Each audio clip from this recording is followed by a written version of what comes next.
کہ واقعتاً یہ میثاق مدینہ شاہکار تھا محمد رسول اللہ کی معاملہ فہمی، دور اندیشی اور سیاست کو سمجھنے۔ ان تینوں قبیلوں کو جکڑ لیا ہے میثاق مدینہ میں، جوائنٹ ڈیفنس آف مدینہ۔ یہ دوسری بات ہے، بعد میں وہ ایک ایک کر کے اس سے غداری کے مرتکب ہوتے رہے، لیکن ظاہر بات ہے جب غداری بھی کرتے تھے تو رک رک کر چھپ چھپ کھلے عام ان کو یہ ہے، ظاہر بات ہے معاہدہ کیا ہوا ہے، جکڑے ہوئے اس میں کھلے عام جو ہے اپنی ان سرگرمیوں کی انہیں ضرورت نہیں تھی، در پردہ سازشیں کرتے رہے، مکے والوں کو ابھارا، کسی اور کے لیے کیا، اپنی امداد کا وعدہ کیا، پھر جو بھی خلاف ورزیاں ہوئی تو ایک ایک کر کے مدینے سے نکالے بھی گئے، بنو قینقاع، پھر بنو نذیر اور پھر بنو قریظہ، تینوں کے تینوں۔ 12 مہینے حضور نے لیے ان دین کا، 7ویں مہینے سے آپ نے چھوٹے چھوٹے دستے اب بھیجنے شروع کر دیے مکے کی طرف۔ چیلنجنگ اب یہ انداز ہے چیلنج کا، اب یہ ایکٹیو ریزسٹنس، باطل کو چیلنج دینے کا انداز۔ یہ 8 مہمیں ہیں بدر سے پہلے۔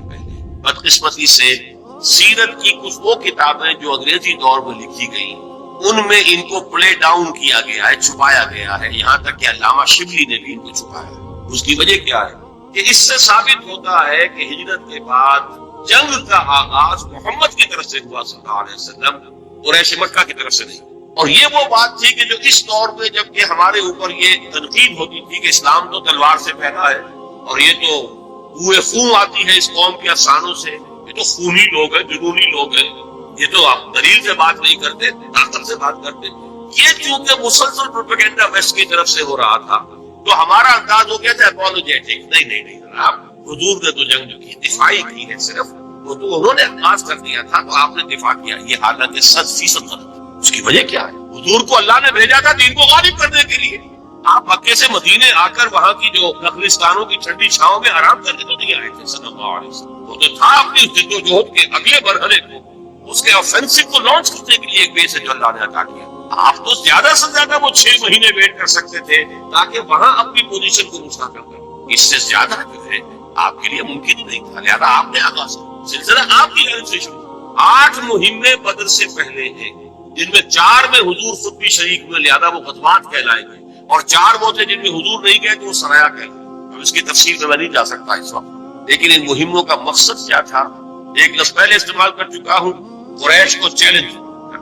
اب 2 لفظ اور سمجھ لیجیے، اکنامک بلاکیڈ آف مکہ، کیونکہ ان کا سارا جو معاملہ تھا معاش کا، وہ تجارتی قافلے جاتے تھے، شمال کی طرف قافلہ جاتا تھا، شام کی طرف وہ بدر سے ہو کر گزرتا تھا۔ بدر ظاہر بات ہے مکے سے 80 میل کے فاصلے پر ہے اور مدینے سے اور مکے سے 200 میل کے فاصلے، لہذا یہ زد میں تھا مسلمان۔ ادھر جو قافلہ جاتا تھا یمن کی طرف وہ نخلا سے ہو کر گزرتا تھا، حالانکہ وہ تو مدینے سے اور بھی زیادہ دور ہے، مکے سے بھی زیادہ دور، مکے سے جنوب مشرق کی طرف جا رہے ہیں، وہاں بھی آپ نے ایک مہم بھیج دی، نخلا کے اندر بھی مہم بھیج دی۔ مقصد کیا تھا کہ قریش کو یہ بتا دینا کہ اب تمہاری لائف لائن ہمارے ہاتھ میں، اس کو کہتے ہیں جدید اسلام economic blockade of Mecca. Number 2 دوسری اصطلاح پولیٹیکل آئسولیشن آف قریش۔ حضور خود جہاں بھی گئے ان 4 مہموں کے دوران وہاں کے جو علاقائی قبائل تھے ان سے آپ نے معاہدے کر لیے، یا تو وہ پہلے الائی تھے قریش کے اب ہو گئے، یا کہ انہوں نے نیوٹرلٹی کا معاملہ کیا کہ ہم نہ آپ کا ساتھ دیں گے قریش کے خلاف، نہ قریش بھی مدد کریں گے آپ کے خلاف۔ لیکن دونوں کا نتیجہ کیا نکلا؟ Zone of political influence of Quraysh was diminishing and zone of political influence of Muhammad صلی اللہ علیہ وسلم۔ قرآن مجید میں مکی صورتیں جو درمیانی دور کی ہیں ان میں یہ آیت آپ کو ملتی ہے، نَأْتِي الْأَرْضَ نَنْقُصُهَا مِنْ أَطْرَافِهَا، ہم زمین کو چاروں طرف سے گھیرتے ہوئے لا رہے ہیں مکے کی طرف۔ مکی دور میں وہ کیا تھا کہ ان قبائل میں بھی اسلام پھیلنا شروع، تو تھوڑی ہے، تعداد میں کم ہے، قوت میں کمی ہے، اگر وہ وائلنٹ ہو جائے وہ جلدی جائے گی۔ وہ وائلنٹ نہیں ہے تب بھی ستائے جا رہے ہیں، مارے جا رہے ہیں، انہیں گھروں میں بند کیا جا رہا ہے، ان کو بھوکا رکھا جا رہا ہے، غلاموں کے اوپر تشدد کیا جا رہا ہے۔ 2 حضرات کو تو شہید بھی کر دیا گیا، حضرت سمیہ اور حضرت یاسر رضی اللہ تعالیٰ عنہما، میاں بیوی۔ لیکن یہ کہ جب اس حالت میں یہ کر رہے ہیں جبکہ ہماری طرف سے کوئی جوابی کارروائی نہیں، کوئی ریٹیلیشن نہیں، اگر کہیں کوئی جوابی کارروائی ہو جائے تو پورا جواب مل جائے گا انہیں، وہ ہمیں کلش کر کے رکھے۔ یہ انتہائی حکیمانہ، انتہائی مدبرانہ، we have to buy time۔ اپنی دعوت و تربیت کے ذریعے سے اپنے بیس کو، اپنی طاقت وسیع کریں، مضبوط کریں، مستحکم کریں۔ اس کو علامہ اقبال نے کہا ہے نشہ درویشی در ساد و دماد افضل، درویشی کا انداز اختیار کرو، اس سے موافقت اختیار کر دو اور پھر اس پر لگے رہو کوشش کرتے رہو۔ آخر دعوت و تبلیغ بھی تو درویشی ہوتی ہے۔ پھر یہ کہ درویش کو اگر آپ نے تھپڑ مار دیا تو جواب میں آپ کو تھپڑ نہیں مارے، یہ درویشی ہے۔ بدھ مت کے بھکشو ہیں، ظاہر بات ہے کہ ان کے آپ کو خلاف کام بھی کریں گے، وہ جوابی کارروائی نہیں کریں گے۔ تو دعوت و تبلیغ، تربیت و تزکیہ، تنظیم اور صبر بحث، no retaliation, no raising of hands even in self defence, چاہے تمہارے ٹکڑے اڑا دیں۔ حضرت خباب بن الارض سے کہا گیا اتارو کرتا، اتار دیا، دیکھتے ہوئے گاڑی زمین میں بچھا رکھے، پہلے ان کی نگاہوں کے سامنے لیٹ گئے۔ حکم ہے محمد عربی کا صلی، ورنہ ایک آدمی ڈیسپریٹ ہو جائے کہ یہ تو مجھے اللہ کے کباب بنانے چلے اور وہ کوئی کام کرے تو دو چار کو مار کر تو مرے گا۔ ڈیسپریٹ آدمی، بلی کو بھی اگر آپ کارنر کر لیں اور اسے محسوس ہو کہ اس نے میرے لیے کوئی راستہ نہیں چھوڑا ہے بھاگنے کا، وہ آپ پر حملہ ہو جائے۔ بلی تو ایک انسان سے یہ معلوم ہو جائے کہ یہ تو مجھے بھوننے لگے زندہ، تو وہ اگر کوئی کارروائی کرے گا تو ایک دو کو تو مار کر مرے گا، لیکن نہیں اجازت نہیں۔ تو یہ جو 12 برس ہیں مکے کے، یہ دعوت و تبلیغ، تربیت و تزکیہ، تنظیم، اس کا کلائمیکس ہے بیعت عقبہ ثانیہ، جس میں کہ حضور نے عہد لیا بايعنا رسول اللہ صلی اللہ علیہ وسلم على السمع والطاعة في العسر واليسر والمنشط والمكره وعلى عصرة علينا وعلى لا نناظر امر اهله وعلى ان نقول بالحق اينما كنا لا نخاف في الله لومة لائم۔ ہم نے بیعت کی تھی اللہ کے رسول سے کہ آپ کا ہر حکم سنیں گے اور مانیں گے، اطاعت کریں گے، خواہ مشکل ہو خواہ آسان ہو، خواہ طبیعتیں آمادہ ہو خواہ ہمیں اپنی طبیعتوں پر جبر کرنا پڑے، خواہ آپ دوسروں کو ہم پر ترجیح دے دیں، اور جنہیں بھی آپ امیر بنائیں گے، ذمہ دار بنائیں گے، ان سے بھی جھگڑیں گے نہیں، ان سے تعاون کریں گے، اور جہاں بھی کہیں ہوں گے حق بات اور صحیح مشورہ ضرور پیش کریں گے۔ یہ بیعت تھی، اس کی بنیاد پر ایک عظیم تنظیم وجود میں، اور یہ صبر بحث، یہ 4 مراحل تھے اس صبر کے، اس انقلابی جدوجہد کے جو مکے میں پورے۔ مدینے میں آ کر 6 مہینے آپ نے لیے 3 کاموں کے لیے، جس کو کہیں گے ہم انٹرنل کنسولیڈیشن۔ مسجد نبوی کی تعمیر جو ایک مرکز پر، اب یہ دار الندوہ بھی ہے، دار المشاورہ بھی ہے، یہ دار العبادہ بھی ہے، دار الصلاۃ بھی ہے، یہی دار التعلیم بھی ہے، یہی دار التزکیہ بھی ہے، دار الاحسان بھی۔ خانقاہ کہہ لے، درسگاہ کہہ لے، تربیت گاہ کہہ لے، عبادت گاہ کہہ لے، حکومت کا مقام کہہ لے، مشورے کی جگہ کہہ لے، پارلیمنٹ ہاؤس کہہ لے، یہ سب مسجد نبوی ایک مرکز میں ہوتے ہیں۔ نمبر 2، انصار اور مہاجرین کو بھائی بھائی بنا، تاکہ یہ 2 حصے تو جماعت، اسلامی جماعت کے 2 حصے مربوط۔ نمبر 3، یہودیوں کے ساتھ بھی ایک معاہدہ کر کے انہیں جکڑ لینا، جوائنٹ ڈیفنس آف مدینہ، کہ اگر مدینے پر باہر سے حملہ ہوا تو سب مل کر دفاع کریں۔ یہ تھی آپ کی۔ اور یہاں میں آپ کو بتا دوں، ٹوائنبی نے ایک بڑا زہر بھرا جملہ کہا تھا حضور کے بارے میں، محمد failed as a prophet but succeeded as a statesman۔ محمد نبی کی حیثیت سے تو ناکام ہو گئے، مکے میں جو نقشہ تھا، دعوت ہے، تبلیغ ہے، تربیت ہے، تزکیہ ہے، صبر ہے، یہ تو تھا وہ واقعی جو نبی کام کیا کرتے تھے، وہی جو حضرت عیسیٰ نے 3 سال کیا وہی کام تھا نہیں، اور دیر ہی فیل، ناکام ہو گئے، بھاگے وہاں سے۔ ان کا کہنا یہ فلائٹ ٹو مدینہ کہتے ہیں، فرار، مدینہ کی طرف فرار، یہ فرار نہیں تھا، یہ جیسے آلٹرنیٹ بیس کی تلاش میں آپ گئے تھے طائف، مشیت ایجنی کچھ اور تھی، یہ آلٹرنیٹ بیس تھا جو مدینہ کی شکل لیتا تھا، اپنے جدوجہد کو لانچ کرنے کے لیے، اپنے آفینسو کے لیے بیس وہ مدینہ تھا۔ تو جو پروفیسر منٹگومری واٹ ہے، جس کو کہ ایک مرتبہ ضیاء الحق صاحب نے یہاں پہ خاص طور پر بلایا تھا، برطانوی پروفیسر ہے، اس نے سیرت النبی پر 2 کتابیں لکھی، محمد اینڈ مکہ، محمد اینڈ مدینہ، اور ان دونوں کتابوں کے اندر حضور کی شخصیت کے متضاد پہلوؤں کو نمایاں ہے۔ مکے والا محمد کچھ اور ہے، مدینے والا اور ہے۔ مکے والا محمد تو واقعی داعی ہے، مبلغ ہے، مربی ہے، مزکی ہے، درویش ہے، وہ تو واقعی نبیوں والا نقشہ جیسے نبی ہوتے تھے۔ مدینے والا محمد تو سٹیٹسمین ہے، سیاستدان ہے، سپہ سالار ہے، یہ تو ہے ہی دوسری شخصیت۔ لیکن یہ کہ جو بھی اس نے شرارت کی ہے ان 2 کتابوں کو علیحدہ علیحدہ اور اس کے تضاد کو نمایاں کرنے کے لیے، اس سے قطع نظر محمد مدینہ میں اس نے حضور کے لیے مدح کے، تعریف کے جتنے سپرلیٹیوز ہیں سب جمع کر دیے، جو انگریزی زبان میں آپ کی دور اندیشی، آپ کی معاملہ فہمی، آپ کی ہر نئی صورتحال کے بارے میں صحیح اقدام کی صلاحیت، آپ کی انسان شناسی، انسان کو سمجھ لینا، اور ہر انسان سے اس کی سطح پر بات کر سکنا، ہر انسان سے اس کی صلاحیت اور استعداد کے مطابق کام لے لینا، کہ انسان شناسی اگر نہ ہو تو دنیا میں آپ کامیاب نہیں ہو سکتے. موقع شناسی، تدبر، سیاست، آپ کی اسٹیٹسمین شپ، اس کے لیے سارے سپرلیٹیوز کے جتنے بھی ممکن ہے وہ جمع کر دیے. اسی لیے دھوکہ کھاتا ہے مسلمان کو یہ محمد صلی اللہ علیہ وسلم کی تعریف میں، حالانکہ وہ کنٹراسٹ دکھا رہا ہے کہ یہ ہے آپ کے اوصاف بحیثیت سیاستدان اور اسٹیٹسمین کی. بحیثیت نبی تو ناکام ہو گئے، مدینے سے مکے سے بھاگ کر مدینے میں پناہ لینی پڑی. یہ ذہن کھولا ہوا اس نے. لیکن میں نے اس لیے بتایا کہ واقعتاً یہ میثاق مدینہ شاہکار تھا محمد رسول اللہ کی معاملہ فہمی، دور اندیشی اور سیاست کو سمجھنے. ان تینوں قبیلوں کو جکڑ لیا ہے میثاق مدینہ میں، جوائنٹ ڈیفنس آف مدینہ. یہ دوسری بات ہے. بعد میں وہ ایک ایک کر کے اس سے غداری کے مرتکب ہوتے رہے، لیکن ظاہر بات ہے جب غداری بھی کرتے تھے تو رک رک کر چھپ چھپ کھلے عام ان کو یہ ہے، ظاہر بات ہے معاہدہ کیا ہوا ہے، جھگڑے ہوئے اس میں کھلے عام جو ہے اپنی ان سرگرمیوں کی انہیں ضرورت نہیں تھی، در پردہ سازشیں کرتے رہے. مکے والوں کو بھارا کسی اور کے لیے کیا، اپنی امداد کا وعدہ کیا، پھر جو بھی خلاف ورزیاں ہوئی تو ایک ایک کر کے مدینے سے نکالے بھی گئے. بنو قینقاع، پھر بنو نذیر اور پھر بنو قریظہ، تینوں کے تینوں.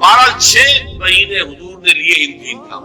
7ویں مہینے سے آپ نے چھوٹے چھوٹے دستے اب بھیجنے شروع کر دیے مکے کی طرف. چیلنجنگ اب یہ انداز ہے چیلنج کا. اب یہ ایکٹیو ریزسٹنس، باطل کو چیلنج دینے کا انداز. یہ 8 مہمیں ہیں بدر سے پہلے.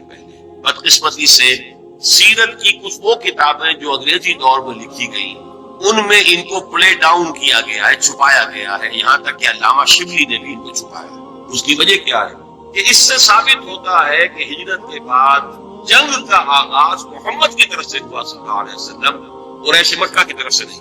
اور یہ وہ بات تھی کہ جو اس دور پہ جب کہ ہمارے اوپر یہ تنقید ہوتی تھی کہ اسلام تو تلوار سے پھیلا ہے اور یہ تو ہوئے خون آتی ہے اس قوم کے افسانوں سے، یہ تو خونی لوگ ہیں، جنونی لوگ ہیں، یہ تو آپ دلیل سے بات نہیں کرتے، طاقت سے بات کرتے. یہ چونکہ مسلسل پروپیگنڈا ویسٹ کی طرف سے ہو رہا تھا تو ہمارا انداز ہو گیا تھا اپولوجیٹک. نہیں جناب، حضور نے تو جنگ جو کی دفاعی کی ہے، صرف وہ تو انہوں نے آغاز کر دیا تھا تو آپ نے دفاع کیا. یہ حالانکہ 100% غلط. اس کی وجہ کیا ہے؟ حضور کو اللہ نے بھیجا تھا دین کو غالب کرنے کے لیے. آپ مکے سے مدینے آ کر وہاں کی جو نخلستانوں کی ٹھنڈی چھاؤں میں آرام کرنے تو نہیں آئے تھے صلی اللہ علیہ وسلم. وہ تو تھا اپنی جدوجہد کے اگلے مرحلے کو، اس کے آفینسو کو لانچ کرنے کے لیے ایک بیس ہے جو اللہ نے عطا کیا. آپ تو زیادہ سے زیادہ وہ 6 مہینے ویٹ کر سکتے تھے تاکہ وہاں اپنی پوزیشن کو مستحکم کریں. اس سے زیادہ جو ہے آپ کے لیے ممکن نہیں تھا، لہذا آپ نے آغاز کیا. سلسلہ آپ کی جانب سے شروع. 8 مہینے بدر سے پہلے ہیں جن میں 4 میں حضور خود بھی شریک ہوئے، لہذا وہ غزوات کہلائیں گے، اور 4 وہ تھے جن میں حضور نہیں گئے تو وہ سرایا کہلائیں. اب اس کی تفصیل میں نہیں جا سکتا اس وقت، لیکن ان مہموں کا مقصد کیا تھا ایک لفظ پہلے استعمال کر چکا ہوں، قریش کو چیلنج. اب 2 لفظ اور سمجھ لیجیے، اکنامک بلاکیڈ آف مکہ، کیونکہ ان کا سارا جو معاملہ تھا معاش کا، وہ تجارتی قافلے جاتے تھے، شمال کی طرف قافلہ جاتا تھا، شام کی طرف وہ بدر سے ہو کر گزرتا تھا. بدر ظاہر بات ہے مکے سے 80 میل کے فاصلے پر ہے اور مدینے سے اور مکے سے 200 میل کے فاصلے، لہذا یہ زد میں تھا مسلمانوں. ادھر جو قافلہ جاتا تھا یمن کی طرف وہ نخلا سے ہو کر گزرتا تھا، حالانکہ وہ تو مدینے سے اور بھی زیادہ دور ہے، مکے سے بھی زیادہ دور، مکے سے جنوب مشرق کی طرف جا رہے ہیں. وہاں بھی آپ نے ایک مہم بھیج دی، نخلا کے اندر بھی مہم بھیج دی. مقصد کیا تھا کہ قریش کو یہ بتا دینا کہ اب تمہاری لائف لائن ہمارے ہاتھ میں. اس کو کہتے ہیں جدید اصطلاح میں اکنامک بلاکیڈ. نمبر 2 دوسری اصطلاح پولیٹیکل آئسولیشن آف قریش. حضور خود جہاں بھی گئے ان 4 مہموں کے دوران تو وہاں کے جو علاقائی قبائل تھے ان سے آپ نے معاہدے کر لیے، یا تو وہ پہلے الائی تھے قریش کے اب ہو گئے، یا کہ انہوں نے نیوٹرلٹی کا معاملہ کیا کہ ہم نہ آپ کا ساتھ دیں گے قریش کے خلاف، نہ قریش کی مدد کریں گے آپ کے خلاف. لیکن دونوں کا نتیجہ کیا نکلا؟ zone of political influence of Quraysh was diminishing and zone of political influence of Muhammad صلی اللہ علیہ وسلم. قرآن مجید میں مکی صورتیں جو درمیانی دور کی ہیں ان میں یہ آیت آپ کو ملتی ہے، نَأْتِي الْأَرْضَ نَنْقُصُهَا مِنْ أَطْرَافِهَا. ہم زمین کو چاروں طرف سے گھیرتے ہوئے لا رہے ہیں مکے کی طرف. مکی دور میں وہ کیا تھا کہ ان قبائل میں بھی اسلام پھیلنا شروع